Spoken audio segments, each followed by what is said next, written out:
Xalta yuvinib yursam odamning organizmiga har xil mikrob kirishi mumkin. Ko'p cho'milsa, Ko'p cho'milsa badaniga qichmaydi, allergiya toshadi, qichma bo'ladi.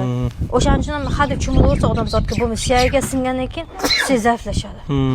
Kasal yuqi, hozir mana gripp tarqalib yuribdi. O'shaning uchun odamzodga tavsiyam uncha hadeb nima qilavermanglar. Cho'milish kerak emas. Cho'milish kerak emas. Bir marta cho'milgan yetadi shu bilan. Iloji bo'lsa vlashni salfetka oladi, badaningizga surib yuradi. Vlashni salfetka ostida. En foydasi shu. En foydasi men shuni qilaman. Men hozir cho'milishga vaqtim bo'lmaydi, chunki bu sovuq. Ertadan sovuq bo'ladi, kechqurun issiq bo'ladi. Issiq bo'ladi hozir. Qishda anaqasi havosi chiqib ketadi odamga, badanga bahor havosi kiryapti. Men o'shancha cho'milmasam, men vlashni salfetkada o'zim qarab, artinib pudra duxlar atirdan seviraman. O'shaning uchun. Ko'p cho'milib olsa anaqa bo'lib qoladi, lekin shamollaydigan bo'lib qoladi. Burun oqadi, burundan suv keladi, aks uradi, qichima benzin. Burun oqib yuribdi lekin bor. Ko'p burun oqadi. Nima uchun? Ko'p cho'milgandan. Men hozir aptekaga qarayman, aptekada odam tukila bo'ladi-da.